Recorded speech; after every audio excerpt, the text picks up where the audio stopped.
નમસ્કાર, ઉજાસ ટીવીમાં હું પંકજ આપનું સ્વાગત કરું છું। આજના તારીખ 27મી માર્ચ અને શુક્રવારના અમેરિકાના મુખ્ય સમાચારની વાત કરીએ તો ન્યૂ જર્સીના ગવર્નરે ઇમિગ્રન્ટ્સના હિતમાં મહત્વના 3 નિર્ણયો લીધા છે।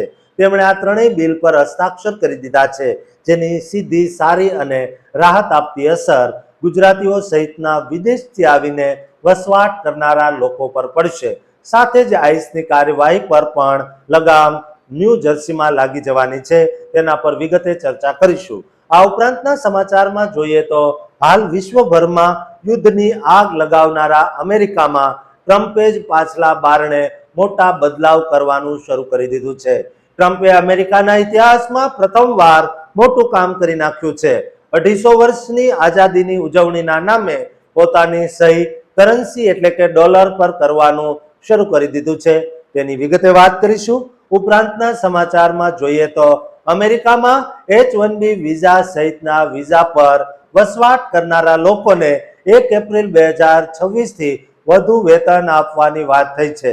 60 દિવસનો કાયદો પણ લાગુ કરી દેવામાં આવ્યો છે, જેના કારણે તમામ લોકોને ફાયદો કે ગેરફાયદો થવાનો છે। કેટલો ફાયદો કે કેટલું નુકસાન થશે તેની વિગતે વાત કરીશું। તો ચાલો તમામ સમાચાર જોઈએ વિસ્તારથી। અમેરિકાના ન્યૂ જર્સીમાં આવેલા એક એવા કાયદાકીય ભૂકંપની વાત આજે કરવી છે, જેણે હજારો લોકોના જીવનમાં આશાનું નવું કિરણ જગાડ્યું છે। ખાસ કરીને જે લોકો પરદેશમાં રહીને પોતાના સપના પૂરા કરી રહ્યા છે, તેમના માટે આ સમાચાર ખૂબ જ મહત્વના સાબિત થવાના છે। ન્યૂ જર્સીના ગવર્નર મિકી શેરિલ દ્વારા હમણાં જ એક 3 અત્યંત મહત્વના અને ઐતિહાસિક બિલો પર હસ્તાક્ષર કરવામાં આવ્યા છે। આ કોઈ સામાન્ય કાયદાકીય પ્રક્રિયા નથી, પરંતુ એક એવી મજબૂત ઢાલ છે જે સામાન્ય નાગરિકોને અને ખાસ કરીને ઇમિગ્રન્ટ્સ કોમ્યુનિટીને ફેડરલ એજન્સીઓના દબાણથી સુરક્ષા આપશે। આ નવા કાયદાઓ સીધી રીતે આઈસ એટલે કે ઇમિગ્રેશન એન્ડ કસ્ટમ્સ એન્ફોર્સમેન્ટ એજન્ટોની કાર્ય પદ્ધતિ પર કડક અંકુશ લગાવશે। અત્યાર સુધી એવું બનતું હતું કે એજન્ટો ઘણીવાર માસ્ક પહેરીને આવતા હતા, જેના કારણે સામાન્ય લોકોમાં ભય ફેલાતો હતો અને તેમની ઓળખ છતી કરવી મુશ્કેલ બની જતી હતી। પરંતુ હવે ગવર્નરના નવા કાયદા મુજબ આઈસ એજન્ટો માટે માસ્ક પહેરવા પર સખત પ્રતિબંધ લગાવી દેવામાં આવ્યો છે। હવે તેઓએ ફરજિયાતપણે પોતાનો ચહેરો બતાવવો જ પડશે, કારણ કે જ્યારે કોઈ વ્યક્તિના જીવન અને સ્વતંત્રતાની વાત હોય ત્યારે પારદર્શિતા હોવી ખૂબ જ જરૂરી છે। બીજી સૌથી મહત્વની વાત એ છે કે હવેથી કોઈ પણ અરેસ્ટ કે ડિટેન્શન એટલે કે ધરપકડ કે અટકાયત કરતા પહેલા આઈસ એજન્ટોએ પોતાનું ઓફિશિયલ આઈડી બતાવવું અનિવાર્ય બની ગયું છે। આ નિયમથી કોઈ પણ વ્યક્તિને અંધારામાં રાખીને હેરાન કરવામાં આવશે નહીં અને કાયદાનું પાલન યોગ્ય અને ન્યાયી રીતે થશે। ત્રીજો અને સૌથી ક્રાંતિકારી ફેરફાર જે કરવામાં આવ્યો છે તે ઇમિગ્રન્ટ ટ્રસ્ટ ડાયરેક્ટિવ હેઠળ છે। આ અંતર્ગત હવે સ્ટેટ અથવા લોકલ પોલીસને માત્ર કોઈના ઇમિગ્રેશન સ્ટેટસના આધારે તપાસ કરવાની કે તેમને અટકાવવાની સત્તા રહેશે નહીં। આનો સીધો અર્થ એ થયો કે સ્થાનિક પોલીસ હવે તપાસના નામે ઇમિગ્રન્ટ્સને પરેશાન કરી શકશે નહીં।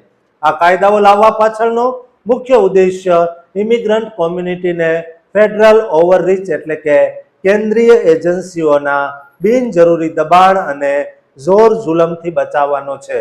આ સમાચાર ખાસ કરીને આપણા ગુજરાતી ભાઈ બહેનો માટે ખૂબ જ મોટી રાહત લઈને આવ્યા છે, કારણ કે ન્યૂ જર્સીના એડિસન અને જર્સી સિટી જેવા વિસ્તારોમાં ગુજરાતીઓ અને ભારતીયોની ખૂબ મોટી વસ્તી વસે છે। ત્યાં હજારો વસતા ગુજરાતી પરિવારો અને વેપારીઓ જેઓ વર્ષોથી મહેનત કરીને અમેરિકામાં પોતાનું સ્થાન બનાવે છે, તેમને આ કાયદાથી સીધો અને મોટો ફાયદો થશે। અત્યાર સુધી ઘણા પરિવારોના મનમાં એક પ્રકારનો અજ્ઞાત ભય રહેતો કે ગમે ત્યારે કોઈ પણ એજન્સી આવીને તેમને પરેશાન કરશે, પરંતુ હવે આઈસ સાથેના દરેક વ્યવહારમાં વધુ પારદર્શિતા આવશે અને લોકોને પોતાની સુરક્ષાનો પૂરો અહેસાસ થશે। આ કાયદો આવવાથી ગુજરાતી સમાજમાં એક અલગ પ્રકારનો ઉત્સાહ છે અને આત્મવિશ્વાસ જોવા મળી રહ્યો છે, કારણ કે હવે તેઓ જાણી શકશે કે તેમની સામે ઊભેલી વ્યક્તિ ખરેખર કોણ છે અને તેમની પાસે કયા કાયદાકીય અધિકારો છે. ખાસ કરીને એડિસન જેવા વિસ્તારોમાં જ્યાં ભારતીય સંસ્કૃતિ અને વેપાર ધમધમે છે, ત્યાંના રહેવાસીઓ માટે આ એક ઐતિહાસિક સુરક્ષા કવચ સમાન છે. ગવર્નર મિકી શેરીલના આ પ્રશંસનીય નિર્ણયને ચારે તરફથી આવકાર મળી રહ્યો છે, કારણ કે તે માનવીય અધિકારો અને ન્યાય પ્રણાલી પરનો વિશ્વાસ વધુ મજબૂત કરે છે. દોસ્તો, આ વિગતો પરથી સ્પષ્ટ થાય છે કે કાયદો હંમેશા નિર્દોષ લોકોની રક્ષા માટે જ હોવો જોઈએ, અને જ્યારે સત્તાનો ઉપયોગ કરીને કોઈને ડરાવવાનો પ્રયાસ થાય છે, ત્યારે આવા મજબૂત નિર્ણયો લોકો માટે આશીર્વાદરૂપ સાબિત થાય છે. હવે ન્યૂ જર્સીમાં વસતો દરેક ગુજરાતી ગૌરવ સાથે કહી શકશે કે તેમની સુરક્ષા માટે હવે કાયદાકીય મર્યાદાઓ નક્કી થઈ ગઈ છે. આ નવા કાયદાના અમલથી હવે કોઈ પણ અધિકારી પોતાની મનમાની કરી શકશે નહીં અને દરેક કાર્યવાહી નિયમ મુજબ જ કરવી પડશે. આમ જર્સી સિટી અને એડિસન જેવા શહેરોમાં રહેતા આપણા લોકો માટે આ એક નવી સવાર છે, જ્યાં હવે ભયનું સ્થાન ભરોસાએ લીધું છે. આ સમગ્ર પરિવર્તન ઇમિગ્રન્ટ ટ્રસ્ટ ડાયરેક્ટિવના પાયાને વધુ મજબૂત બનાવે છે અને સ્થાનિક પોલીસને પણ એક જવાબદાર ભૂમિકામાં લાવે છે, જેથી કરીને તેઓ નાગરિકોના મૂળભૂત અધિકારોનું સન્માન કરે અને ન્યાય જળવાઈ રહે. 25 અને 26 માર્ચ 2026ના આ દિવસો ઇતિહાસમાં હંમેશા યાદ રાખવામાં આવશે, કારણ કે આ દિવસે ન્યૂ જર્સીમાં માનવતા અને કાયદાનો વિજય થયો છે, જેના કારણે હજારો ગુજરાતી પરિવારોના સપનાઓ હવે વધુ સુરક્ષિત બન્યા છે. દોસ્તો, અમેરિકામાં વસતા તમામ ગુજરાતીઓને આ વિડીયો શેર કરજો અને ચેનલને સબસ્ક્રાઇબ કરવાનું ચૂકતા નહીં. દોસ્તો, તમે શું ક્યારેય વિચાર્યું છે કે ચલણ આખી દુનિયા પર રાજ કરે છે, તેના પર 1.5 સદી જૂની પરંપરા એકાએક તૂટી શકે? એ કેવી સહી જે માત્ર કાગળના ટુકડાને મૂલ્ય નથી આપતી, પણ દેશના ગૌરવ અને શક્તિની ઓળખ બની જાય છે. 165 વર્ષના લાંબા ઇતિહાસમાં જે ક્યારેય નથી બન્યું, તે હવે તમારી આંખો સામે થવા જઈ રહ્યું છે. આ ફેરફાર પાછળનું રહસ્ય અને એક શક્તિશાળી નેતાની છાપ કેવી રીતે દુનિયાના સૌથી મોટા અર્થતંત્રને નવી દિશા આપશે, તે જાણવું દરેક વ્યક્તિ માટે અનિવાર્ય છે. અમેરિકાના ચલણી નોટોના ઇતિહાસમાં 165 વર્ષ બાદ એક એવો વળાંક આવ્યો છે જેણે સમગ્ર વિશ્વનું ધ્યાન પોતાની તરફ ખેંચ્યું છે. આ કોઈ સામાન્ય ફેરફાર નથી, પણ એક યુગનો અંત અને એક નવા અધ્યાયની શરૂઆત છે. અમેરિકાના ટ્રેઝરી વિભાગે એક એવી જાહેરાત કરી છે જેનાથી આખા વિશ્વમાં ચર્ચા જાગી છે. આ ઉનાળાથી એટલે કે ગરમ દિવસોમાં જ્યારે તમે અમેરિકન પેપર કરન્સી જોશો, ત્યારે તેના પર તમને કંઈક નવું અને ઐતિહાસિક જોવા મળશે, અને તે છે ડોનાલ્ડ ટ્રમ્પના હસ્તાક્ષર. હા, તમે સાચું સાંભળ્યું. અમેરિકાના ઇતિહાસમાં આ પ્રથમ વખત બનવા જઈ રહ્યું છે જ્યારે કોઈ પ્રમુખના હસ્તાક્ષર તેમના કાર્યકાળ દરમિયાન જ ચલણી નોટો પર અંકિત કરવામાં આવશે. આ સમાચાર સાંભળતા જ અનેક સવાલો મનમાં જાગે છે.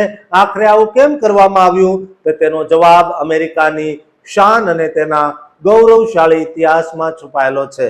અમેરિકા પોતાની આઝાદીની 250મી વર્ષગાંઠની ઉજવણી કરવા જઈ રહ્યું છે, અને આ ભવ્ય અવસરને યાદગાર બનાવવા માટે આ ઐતિહાસિક નિર્ણય લેવામાં આવ્યો છે. આ માત્ર એક સહી નથી, પણ અમેરિકાની મજબૂતીનું પ્રતીક છે, જે પરંપરા 1861થી એટલે કે 1.5 સદી કરતા પણ વધુ સમયથી અકબંધ હતી, તે પરંપરાનો હવે અંત આવવા જઈ રહ્યો છે. અત્યાર સુધીની જે પ્રથા હતી તેમાં અમેરિકન ટ્રેઝરરના હસ્તાક્ષર નોટો પર લેવામાં આવતા હતા, પરંતુ હવે જૂન મહિનાથી જ્યારે $100ની નવી નોટો બજારમાં આવશે, ત્યારે તેના પર ટ્રમ્પ અને ટ્રેઝરી સેક્રેટરી સ્કોટ બેસેન્ટના હસ્તાક્ષર એક સાથે જોવા મળશે. આ બદલાવ એટલો મોટો છે કે લીના માલેરબા જેઓ અત્યાર સુધી ટ્રેઝરર તરીકે સેવા આપતા હતા, તે આ પરંપરાના છેલ્લા સાક્ષી બનશે, કારણ કે હવે પછીની નોટોમાં ટ્રેઝરરની સહીની જગ્યા પ્રમુખની સહી લેશે. આ ઘટનાની ગંભીરતા સમજવા જેવી છે, કારણ કે હાલમાં જ પણ પૂર્વ પ્રમુખ જો બાઇડેનના સમયની એટલે કે ટ્રેઝરી સેક્રેટરી જેનેટ એલેનના હસ્તાક્ષર વાળી નોટોનું ઉત્પાદન તો ચાલુ જ છે, પણ ટૂંક સમયમાં જ આ બધી નોટોનું ઉત્પાદન અટકી જશે અને માર્કેટમાં નવા હસ્તાક્ષર વાળી નોટો પોતાનું પ્રભુત્વ જમાવશે. ટ્રેઝરી સેક્રેટરી સ્કોટ બેસેન્ટે આ નિર્ણય પાછળના તર્કને સમજાવતા બહુ મહત્વની વાત કરી છે. તેમણે ખુલ્લેઆમ જણાવ્યું છે કે ડોનાલ્ડ ટ્રમ્પના બીજા કાર્યકાળ દરમિયાન અમેરિકાએ જે આર્થિક વિકાસની ગતિ પકડી છે અને જે રીતે ડોલર વિશ્વમાં સર્વોપરી અને મજબૂત બન્યો છે તે ખરેખર ઐતિહાસિક અને પ્રશંસનીય છે અને એટલે જ દેશની આ મહાન સિદ્ધિઓને યોગ્ય સન્માન આપવા માટે ચલણી નોટ પર ટ્રમ્પનું નામ હોવું ખૂબ જ જરૂરી બની ગયું હતું તેવું સરકાર માને છે. જોકે અહીં એક વાત ખાસ નોંધવા જેવી છે કે અમેરિકાના કાયદાઓ પણ બહુ કડક અને સ્પષ્ટ છે. કાયદાકીય મર્યાદાઓને કારણે કોઈ પણ જીવિત વ્યક્તિની તસવીર ક્યારેય સિક્કા કે કરન્સી પર છાપી શકાતી નથી અને આ જ કારણ છે કે નોટોની મૂળ ડિઝાઇનમાં જ કે તેના મુખ્ય ફોટોમાં કોઈ મોટો બદલાવ કરવામાં આવશે નહીં. એટલે કે જે મૃત વ્યક્તિઓના પોર્ટ્રેટ હાલમાં નોટો પર છે તે તો યથાવત જ રહેશે અને વર્ષોથી ચાલી આવતા પવિત્ર શબ્દો ઇન ગોડ વી ટ્રસ્ટ પણ નોટો પર જ અગાઉની જેમ જ લખાશે. ફેરફાર માત્ર હસ્તાક્ષરના રૂપમાં જોવા મળશે, પરંતુ આ નાનકડો દેખાતો ફેરફાર એક બહુ મોટી રાજકીય અને આર્થિક જીત સમાન છે. આ નિર્ણયથી અમેરિકાના નાણાકીય ઇતિહાસમાં 165 વર્ષની પરંપરાનો સત્તાવાર રીતે અંત આવશે અને એક નવી પ્રથા જન્મે છે જે ભવિષ્યમાં યાદ રાખવામાં આવશે. જૂન મહિનાથી બહાર પડનારી $100 નોટો હવે વિશ્વભરના રોકાણકારો અને સામાન્ય લોકો માટે આકર્ષણનું કેન્દ્ર બનશે, કારણ કે તેના પર એક પ્રમુખની સીધી મહોર હશે. આ સમાચાર માત્ર આર્થિક વ્યવહારો પૂરતા મર્યાદિત નથી, પણ તે ભાવનાત્મક રીતે પણ અમેરિકાના લોકો માટે અને વિશ્વના અર્થતંત્ર માટે એક સંદેશ છે કે અમેરિકા પોતાની 250મી આઝાદીની વર્ષગાંઠ પર એક નવી ઓળખ સાથે આગળ વધી રહ્યું છે અને આ પરિવર્તન એ વાતની પણ પુષ્ટિ કરે છે કે સમય બદલાય તેમ નિયમો અને પરંપરાઓ પણ દેશના હિતમાં બદલી શકાય છે અને ડોનાલ્ડ ટ્રમ્પના હસ્તાક્ષર હવે આવનારા ઘણા દાયકાઓ સુધી અમેરિકાની આર્થિક શક્તિના સાક્ષી બનીને વિશ્વભરમાં ફરતા રહેશે. આમાં ઐતિહાસિક પગલું અમેરિકાના નાણાકીય ક્ષેત્રે કાયમી યાદગાર બની રહેશે. દોસ્તો, તમારું આ અંગે શું માનવું છે? યુદ્ધની આડમાં ટ્રમ્પે જે કામ કર્યું છે તેનાથી ડોલરની વેલ્યુ વધશે કે કેમ તે કોમેન્ટ બોક્સમાં જરૂર લખજો અને આ વિડીયો શેર કરવાનું ચૂકતા નહીં અને ચેનલને સબસ્ક્રાઇબ જરૂર કરજો. અમેરિકન સપનું એ કાગળના ટુકડા પર બદલાતા નિયમોને કારણે જોખમમાં આવી શકે. એક બાજુ પરિવારની અપેક્ષાઓ અને બીજી બાજુ અજાણ્યા કાયદાનો ડર જે તમારી રાતની ઊંઘ ઉડાડી દે તેવો છે. આજે આપણે એક એવા ગંભીર સમાચારની વાત કરવાના છીએ જે હજારો ગુજરાતી યુવાનો અને વ્યવસાયિકોના ભવિષ્યનો નિર્ણય કરવા જઈ રહ્યા છે. શું આ ફેરફાર તમારી પ્રગતિના દ્વાર ખોલશે કે પછી મુશ્કેલીઓનો પહાડ ઉભો કરશે? તે જાણવું અત્યંત જરૂરી છે. અમેરિકા એટલે કે સપનાનો દેશ, પણ આ સપનાના દેશમાં ટકી રહેવા માટે દરરોજ નવા પડકારોનો સામનો કરવો પડે છે. તાજેતરમાં એટલે કે 26 માર્ચ 2026ના રોજ અમેરિકાના ડિપાર્ટમેન્ટ ઓફ લેબર એટલે કે DOL દ્વારા એક એવો પ્રસ્તાવિત નિયમ જાહેર કરવામાં આવ્યો છે જેણે H-1B અને પરમ વિઝા ધારકોમાં મોટી ચર્ચા જગાવી છે. આ નિયમ મુખ્યત્વે વેતનની ગણતરી કરવાની પદ્ધતિમાં ફેરફાર કરવા બાબતે છે, જેને કારણે પ્રિવેલિંગ વેજ મેથોડોલોજી કહીએ છીએ. અત્યાર સુધી જે રીતે પગાર નક્કી કરવામાં આવતો હતો તેમાં હવે મોટા ફેરફાર આવવાની શક્યતા છે અને આ ફેરફારોની સીધી અસર તમારા ખિસ્સા અને તમારી વિઝા સ્થિતિ પર અસર કરશે. જો આ પ્રસ્તાવિત નિયમ અમલમાં આવે છે તો વિઝા સ્પોન્સરશિપ માટેના લઘુત્તમ વેતનમાં મોટો વધારો થઈ શકે છે, જેનો અર્થ એ થયો કે કંપનીઓએ પોતાના કર્મચારીઓને રાખવા માટે વધુ ખર્ચ કરવો પડશે.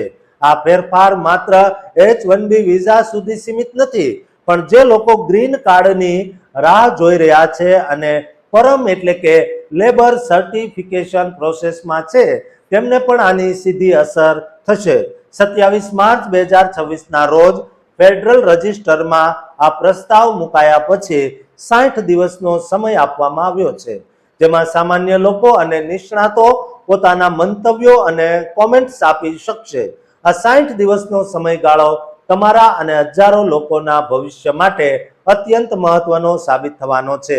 આપણા ગુજરાતી સમાજની વાત કરીએ તો ભલે મોટા ભાગના ગુજરાતીઓ બિઝનેસ અને હોટેલ ઉદ્યોગ સાથે જોડાયેલા હોય, પરંતુ આજે એક બહુ મોટો વર્ગ એવો છે જેઓ આઈટી, એન્જિનિયરિંગ અને અન્ય પ્રોફેશનલ ક્ષેત્રોમાં H-1B વિઝા પર અમેરિકામાં પોતાની સેવાઓ આપી રહ્યા છે.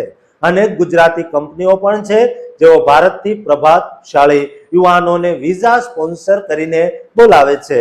જો આ વેતનની ગણતરીમાં વધારો થાય તો નાની કંપનીઓ માટે સ્પોન્સરશિપ આપવી મુશ્કેલ બની શકે છે અને તેના કારણે ગ્રીન કાર્ડની પ્રક્રિયામાં પણ વિલંબ થઈ શકે છે. આ નિયમની ગંભીરતાને સમજવી એટલે જરૂરી છે કારણ કે તે સીધી રીતે તમારા જીવનના સ્થાયિત્વ સાથે જોડાયેલી છે.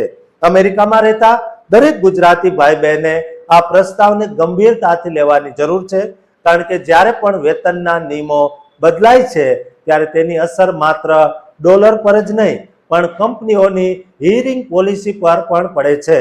જો પગારનું ધોરણ ખૂબ ઊંચું જશે તો કંપનીઓ કદાચ નવા વિઝા સ્પોન્સર કરવામાં ખચકાશે અને જેઓ અત્યારે ત્યાં છે તેમના એક્સટેન્શનમાં પણ મુશ્કેલીઓ આવી શકે છે.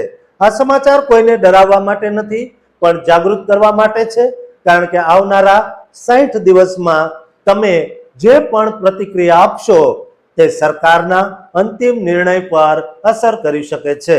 અમેરિકાની સરકાર જ્યારે આવા મોટા ફેરફાર કરે છે ત્યારે તેની પાછળ સ્થાનિક મજૂર બજારને બચાવવાનો હેતુ હોય છે, પરંતુ તે વિદેશી કુશળ કામદારો માટે એક મોટું વિઘ્ન બની શકે છે.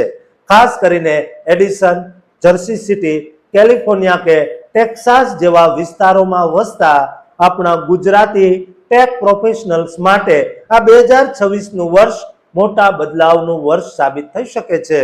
જો તમે પરમ પ્રોસેસમાં છો તો તમારા વકીલ અને કંપની સાથે આ બાબતે તાત્કાલિક ચર્ચા કરવી જોઈએ, કારણ કે લેબર સર્ટિફિકેશનમાં વેતનનો મુદ્દો સૌથી નાજુક હોય છે.